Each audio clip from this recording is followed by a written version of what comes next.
Hello student, lecture on classes के इस video lecture में आपका स्वागत है। हम पढ़ने जा रहे हैं MHI 103 का इतिहास लेखन और शोध पद्धतियाँ का। जो मैंने पहला क्वेश्चन ग्रीक एंड रोमन परंपरा इतिहास लेखन, इसका जो है आपको मैंने वीडियो बना दिया है। उसके बाद जो नेक्स्ट क्वेश्चन है वो पारंपरिक चीनी इतिहास लेखन। टाइम वेस्ट ना करते हुए डायरेक्ट इसको आंसर स्टार्ट करते हैं। स्टूडेंट्स, ये आंसर जो है बिल्कुल आपकी अपनी लैंग्वेज में है। आप इसको एक बार पढ़ेंगे तो आपको बिल्कुल अच्छे से याद हो जाएगा, बिकॉज इसमें बुक की एक भी लैंग्वेज नहीं है। ये आंसर मैंने खुद के बनाए हुए हैं, राइट। तो स्टार्ट करते हैं। आपको जो है मेरा इसका PDF का लिंक जो है मेरे डिस्क्रिप्शन में मिल जाएगा, और टेलीग्राम चैनल में इसका जो है PDF डाल रखा है मैंने, राइट। वो स्टार्ट करते हैं चीनी इतिहास लेखन। चीनी इतिहास लेखन की शुरुआत जो है वो पहली शताब्दी में ही हो चुकी थी, और जो चीन में इतिहास था वो बहुत ही जो है मतलब कहते हैं सामान्य बोलचाल में और बहुत ही अच्छे तरीके से क्रमबद्ध तरीके से लिखा गया था, राइट। और जो एक इतिहासकार हैं, इन्होंने जो है इतिहास लेखकों को एक नैतिक दायित्व माना, क्योंकि उस समय जो है इतिहास के द्वारा जो है लोगों को ये बताया जाता था कि अगर आप गलत काम करोगे तो आपका जो परिणाम है वो गलत होगा, आपको सज़ा मिलेगी, और अगर आप कोई अच्छा कार्य करोगे, नैतिक कार्य करोगे तो आपको प्रोत्साहन मिलेगा, राइट। पढ़ते हैं हम इसमें क्या लिखा है कि चीन के इतिहास लेखन की शुरुआत पहली शताब्दी में हो गई थी। प्रारंभ से ही चीन में इतिहास लेखन का कार्य होता था।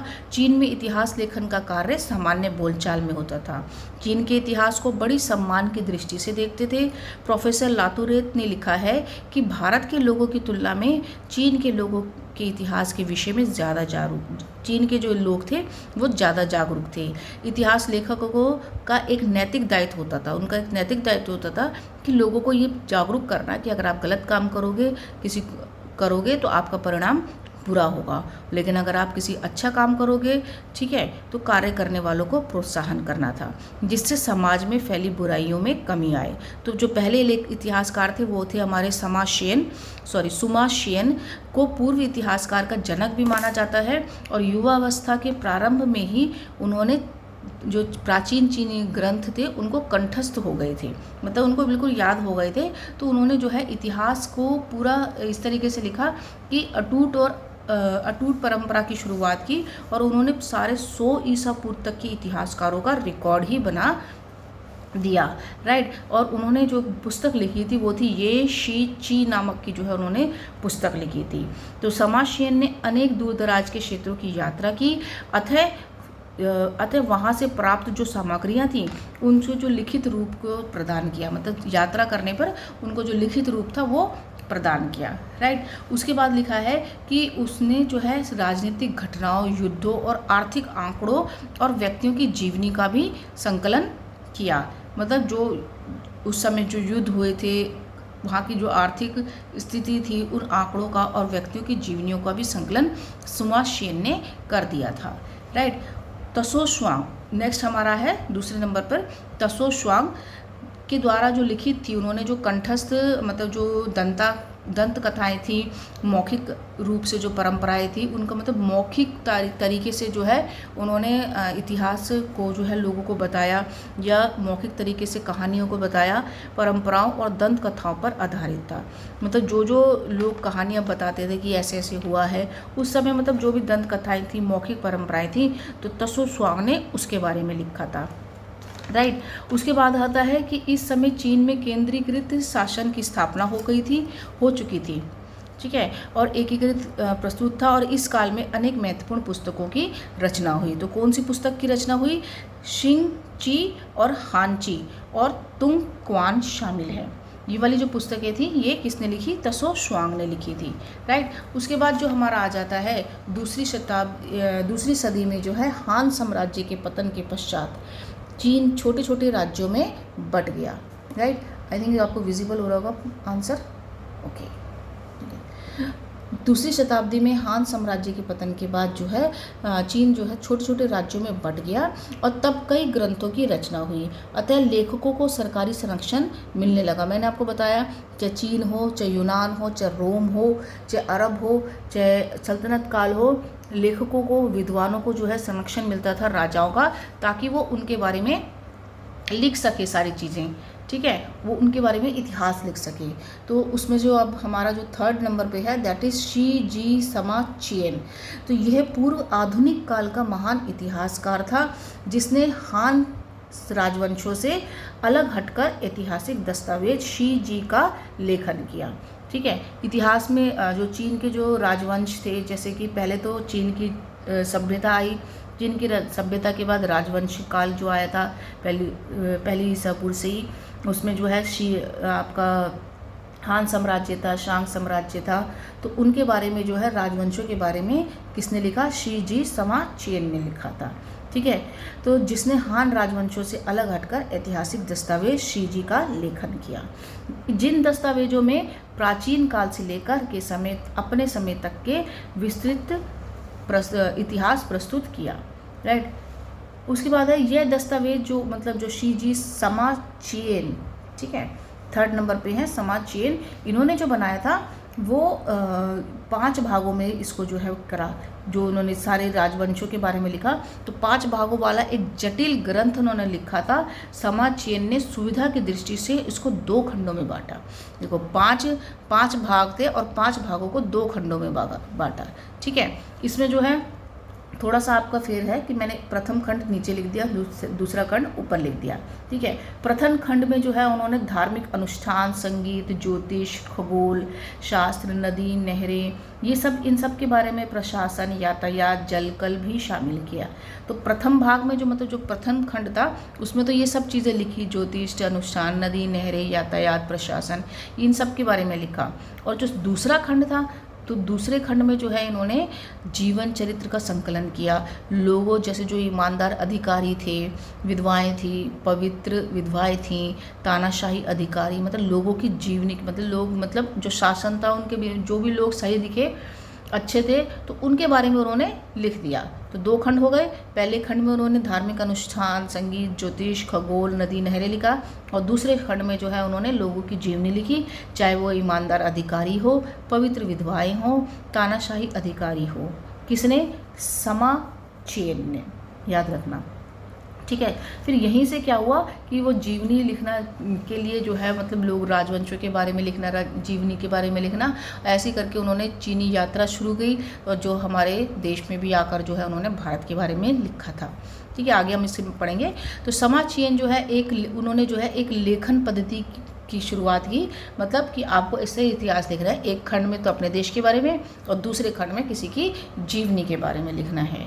तो समा चेन से प्रभावित होकर जो है लेखन शैली में औपचारिकता और दृढ़ शैली को छोड़कर जीवांत शैली का अपनाया गया। जीवांत शैली मतलब कि इन राजाओं के जो बारे में लिखा, जो भी मतलब इंसानों के बारे में जीवनी लिखी, तो जीवांत शैली को अपनाया। तो राजवंशी इतिहास में वांगगू का भी जो है एक महत्वपूर्ण स्थान है। इन्होंने भी लिखा, कई लोगों के बारे में लिखा। ठीक है, उसके बाद जो हमारा 20वीं शताब्दी में क्या हुआ, जब पश्चिमी प्रभाव जो है वो इनके भी इतिहास लेखन में पड़ने लग गया। ठीक है, तो अपनी रचनाओं की तुलना जो है इन्होंने बाहरी मापदंडों से करनी प्रारंभ कर दी। जैसे बाहर के जो भी दूसरे देश थे, यूनान था इनके पास में, रोम था, अरब था, तो इन सब के बारे में भी जो है, भारत भी था, इन सब के बारे में लिखना जो है इन्होंने से प्रभावित होकर कंपेयर करने लग गए इतिहास लेखन में। तो 1917 में जब रूस की क्रांति हुई, चीनी इतिहासकारों को काफ़ी प्रभावित किया, और प्रथम विश्व युद्ध के पश्चात कुल 20 वर्षों तक शांति का काल बना रहा। यानी कि जब प्रथम विश्व युद्ध चल रहा था, जिसमें चीन भी शामिल था, तो उसमें जो है तो शांति बनी रही, कोई इतिहास नहीं लिखा गया। तो इस काल में चीन के इतिहास में परिवर्तन हुआ। राइट, तो चीन के इतिहास से प्रसिद्ध कई स्कूल बने, विश्वविद्यालय खोले गए, और इसके अलावा इतिहास की अनेक किताबें भी प्रकाशित की गई। किसके बाद? प्रथम विश्व युद्ध के बाद। प्रथम विश्व युद्ध कब खत्म हुआ था? प्रथम विश्व युद्ध 1914 से लेकर 1900 कब तक चला था? 17 तक चला था। ठीक है, ओके। उसके बाद पश्चिमी इतिहासकारों ने पश्चिमी देशों की तरह ही चीन के इतिहास को कालों में विभाजित कर दिया। यानी कि इन्होंने भी जो है चीन के इतिहास को, जैसे हमारे में है प्राचीन भारत, मध्यकालीन भारत, आधुनिक भारत, ऐसे इन्होंने भी प्राचीन इतिहास, चीनी इतिहास, मध्यकालीन चीनी इतिहास और आधुनिक चीनी इतिहास 3 भागों में इसको विभाजित कर दिया। चीनी इतिहास के लेखन को कन्फ्यूशियसवाद ने भी प्रभावित किया। तो स्टूडेंट ये कन्फ्यूशियसवाद जो वर्ड है ये आपको बहुत ध्यान से पढ़ना है। इसका अलग से भी क्वेश्चन आ सकता है। इसका जो है आपको MHI 10 आई थिंक 110 MHI 110 जो है MHI 110 में भी जो है इसका क्वेश्चन कन्फ्यूशियसवाद के बारे में पूछा गया है। कन्फ्यूशियसवाद क्या है कि कन्फ्यूशियसवाद चीन में जो है एक तरह की विचारधारा है। ध्यान से समझिएगा, एक तरह की विचारधारा है। जैसे कि सबका अलग अलग दृष्टिकोण होता है इतिहास लिखने का, ऐसी जो है कन्फ्यूशियस एक व्यक्ति का नाम है। वो चीन में उनका जन्म हुआ था। तो उन्होंने क्या किया कि एक ऐसी विचारधारा बनाई जिसमें कि मानवता को महत्व दिया गया। ठीक है, मानवता को, यानी कि इंसान को नैतिकता का पाठ कर सिखाने के लिए कि मानव सबसे ऊपर है, सर्वश्रेष्ठ है। ये उन्होंने जो है कन्फ्यूशियस ने इस पद्धति को निकाला और उन्होंने जो है इसकी एक विचारधारा जो है उस समय फैल गई लोगों के दिमाग में कि मानव सबसे ऊपर है, बाकी सब चीज़ें उसके बाद हैं। तो कन्फ्यूशियसवाद क्या है? एक तरह की विचारधारा है जिसके अनुसार इतिहास में मानवता को महत्व दिया गया। तो इसने चीनी समाज के लोगों की सामाजिक, राजनीतिक, बौद्धिक और आध्यात्मिक परंपराओं पर गहन प्रभाव डाला। ठीक है, क्योंकि बौद्धिक रूप पे भी जो है ये लोगों के जीवन पे उसमें प्रभाव डाला कि हमें मानवता पे जोर देना चाहिए। राइट। तो इतिहासकार ली का कहना है कि इतिहास का केंद्र बिंदु दैवी शक्तियाँ ना होकर मनुष्य की गतिविधियों का अध्ययन करना चाहिए। यानी कि जो दैवी शक्तियाँ हैं, जो आपको बताया होगा कि जो पुराने ज़माने में, जैसे भारत में ही नहीं दूसरे ज़माने में भी दूसरे देशों में भी जो है अंधविश्वास बहुत ज़्यादा था। ठीक है, तो उस समय चीन में जो है दैवी शक्तियों को छोड़कर जो मानवता पर है, मानवता की गतिविधियां हैं, उनके ऊपर ज़्यादा जोर दिया जाता था और उनका मुख्य विषय मनुष्य ही होता था। तो शुंग काल, जब शुंग काल आया, हान वंश के बाद कौन सा वंश आया? शुंग काल आया। तो शुंग काल के जो महान इतिहासकार हैं, तो शुंग काल में कौन से महान इतिहासकार थे? समा कुआंग। राइट। तो इसमें जो है पहले आपके जो थे वो समा शेन थे, दूसरे तसो शुआंग थे, तीसरे समा चेन थे। ठीक है, चौथे आपके हैं शुंग काल के समा गुआंग। राइट। समा गुआंग जो है वो 1019 से 1080 तक के जो है ईस्वी का इनका ईस्वी तक का समय है। और इन्होंने जो किताब लिखी है वो है जीझी तोंग जियान। ठीक है, के जरिए जो है काफ़ी विस्तृत जानकारियाँ दी। इसमें 403 ईसा पूर्व से जो है इसमें 959 ईसा पूर्व तक का चीन का इतिहास काल क्रमिक दिया गया है। ठीक है, क्रम अनुसार जो है इन्होंने इतिहास के बारे में लिखा है। कब से? 403 ईसा पूर्व से। 403 मतलब 5वीं शताब्दी ईसा पूर्व से। शुंग काल चीन में बौद्ध धर्म का सर्वाणिक काल था। राइट। जो शुंग काल था, आपको पता है कि जब हमारा 5वीं शताब्दी ईसा पूर्व जो आया, 6ठी शताब्दी ईसा पूर्व जो आया, उस समय जो 5वीं और 6ठी शताब्दी ईसा पूर्व में जो है बौद्ध धर्म जो है काफ़ी प्रचलित हो गया था। तो शुंग जो बौद्ध धर्म जो है तिब्बत के जरिए चीन में आया था। तो बौद्ध धर्म जो है उस समय बहुत ज़्यादा सर्वाणिक काल जो है चीन में माना जाता है। तो इस काल में कन्फ्यूशियसवाद की गरिमा फिर से कायम होती दिखाई दी। ठीक है, और यह पाया गया कि इतिहासकार इतिहास के माध्यम से नैतिकता का पाठ ढूंढने के लिए प्रयास करते थे। मैंने आपको पहले ही बताया है कि चीन में नैतिकता के लिए इतिहास के ऊपर वो डिपेंड रहते थे कि नैतिकता लोगों को हम कैसे सिखाएं, अच्छाई और बुराई में फ़र्क करना। नहीं तो लोग पाप करने लग जाएंगे, गलतियां करने लग जाएंगे। तो कहानियों के ज़रिए, इतिहास के ज़रिए जो है लोगों को ये जागरूक कराया जाता था कि आप गलत काम करोगे तो गलत परिणाम होगा, अच्छा काम करोगे तो अच्छा होगा। तो इतिहासकार इतिहास के माध्यम से नैतिकता का पाठ ढूंढने के लिए प्रयास करते रहे। तो शुंग काल के बाद इतिहासकार में जो है नैतिकता का पाठ इतिहास के माध्यम से करते थे। चीनी इतिहास लेखन के अनुसार अतीत में हुए जो विद्वान, महान दार्शनिक, गौरवशाली शासक, कर्तव्यनिष्ठ अधिकारियों से कुछ भी सीखा जा सकता है। तो यही नहीं, चीन के बाहर के शासकों के बारे में जानने के लिए जो है चीनी यात्री दूसरे शासकों के दरबार में रहकर उनकी जीवनी लिखे लगे।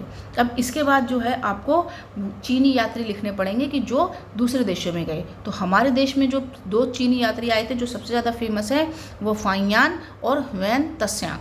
ह है और वह है इसमें आधा, ह्वेन त्सांग, ठीक है। इसको हैन सांग भी बोल देते हैं कोई, ह्वेन त्सांग, राइट। तो आपके जो है इसमें मैंने अभी जो ये पढ़ाया है इसमें आपके 4 हो गए हैं। पहला सुमाशेन, दूसरा है तसोश्वांग, पहला, दूसरा, फर्स्ट, सेकंड, थर्ड है आपका शीजी समाचेन, तीसरा, ठीक है। उसके बाद जो 3 ही है आई थिंक, नहीं चौथा भी है, चौथा है आपका शुंग काल में समा गुआंग। तो आपके 4 हो गए इतिहासकार, ठीक है। आपके कितने हो गए? 4 हो गए इतिहासकार।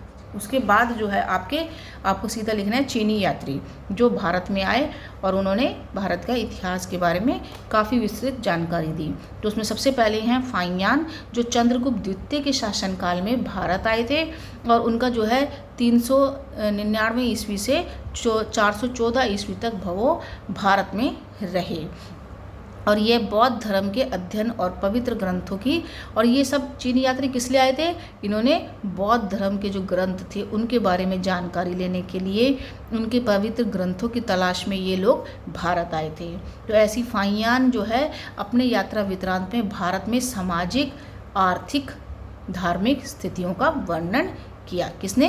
फाइयान ने, ठीक है। उसके बाद जो दूसरे आए थे हमारे ह्वेन त्सांग, इनका जो था वो 630 ईस्वी से 643 ईस्वी तक जो है वो भारत में रहे और यह भी बौद्ध धर्म के अध्ययन और पवित्र ग्रंथों की तलाश में ही भारत आए थे। इन्होंने राजा हर्षवर्धन के दरबार के साल में जो है 8 साल बिताए। कितने साल बिताए? 8 साल जो है इन्होंने राजा हर्षवर्धन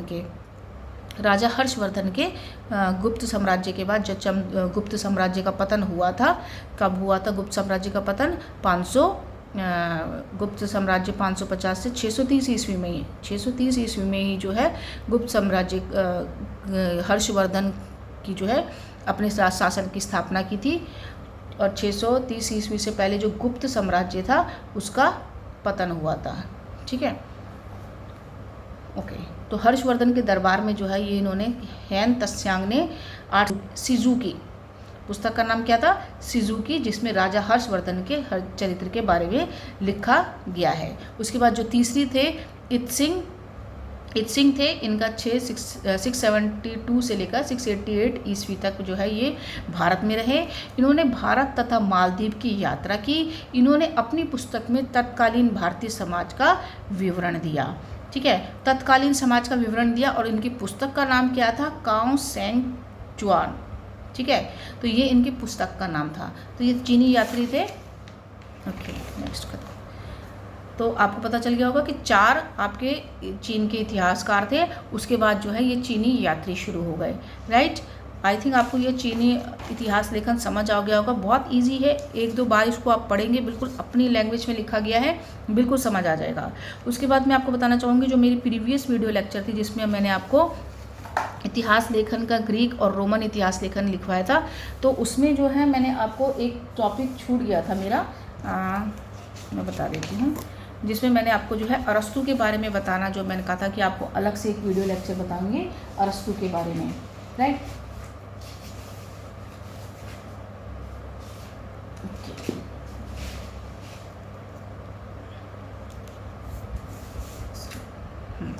अरस्तु के बारे में बताएंगे, जिसमें मैंने आपको इतिहास लेखन, ग्रीक और रोमन इतिहास लेखन जब पढ़ाया था तो उसमें हेरोडोट, थुसिदिदेस और लिवी और अरस्तु जो आपके थे वो था। तो उसका आपका एक टॉपिक रह गया था। आई थिंक मेरे को इसका जो है वो नहीं मिल पा रहा है।